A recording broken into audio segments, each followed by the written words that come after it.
In this painting, I am finishing up my aloe plant that I started a while back, and you can see that I'm adding a variety of different colors, and I don't usually rinse my brush in between colors because I like to have a little bit of the color that I was just using to mix in and make it look like it blends well. You'll notice that as I'm working, I work around my painting. I move my canvas around so that it's easier for me to work in the areas that I need to work into. When I was working, I was trying to create a sense of light, so I made one side darker and one side lighter. And when I finally do rinse my paintbrush off, I rinse it off with water and then I wipe it off on the paper towel to get off the extra paint and the extra water so that it doesn't muddy down my colors. So you can see here that I'm working on the leaves of the plant, and I am trying to create a sense of value, so that helps to create the sense of shape that I need in the painting. And you can see that I continue to build up the leaves as I go. I move around and I look at the different areas and I like what I see, and so I put it in there. Now, as I was working, I realized that I did not like the background color of yellow against the green. I felt that it just was too harsh. So you can see later on in here how I start to add in colors. And I wanted to do that before I finish painting my leaves, because you always want to make it look like your foreground objects are painted on top of your background. You don't ever want to make it look like you're painting the background around your shape. Otherwise, you create this weird little halo. In here, I'm adding in the dirt around the petals and leaves of my aloe plant. And I'm not using any black paint. I use a dark phthalo blue and a burnt umber, which is the darkest brown that I have in the classroom to create that sense of darkness. I also add a little bit of green to it just to pick up on the colors that are in the leaves of the aloe plant. I usually will not use any black because it's not really what you see in real life. Very rarely do you see just a straight black.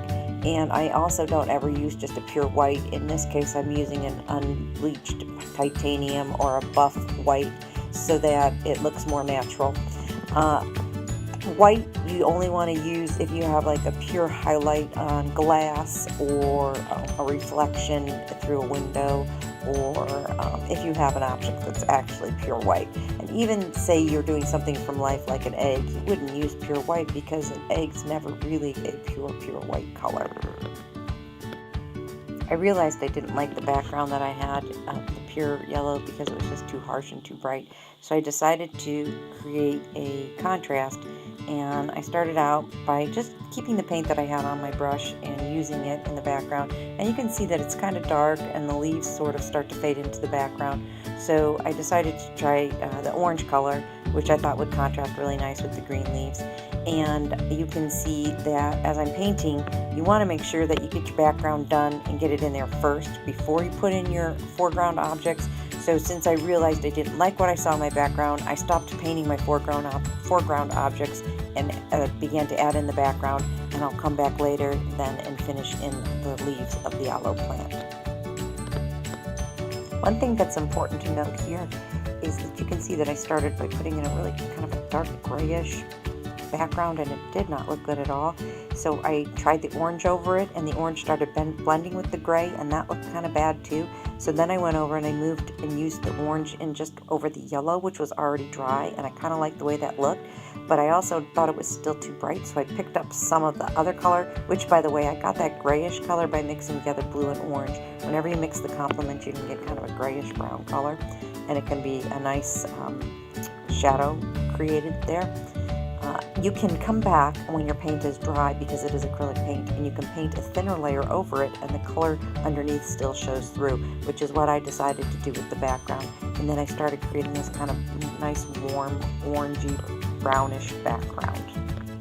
As I was working, I realized that my plant didn't look like it was sitting anywhere, so I wanted to create a table or a sense of a tabletop behind it. And I went on an angle with that tabletop when I drew it in there, or painted it in there, so that it would not divide the paper in painting to make it look like it was cut in half in a weird way. So angles on diagonals are always way more interesting than horizontals or verticals, and you can see that that was something that I attempted to do to create that sense of movement and visual interest in my artwork.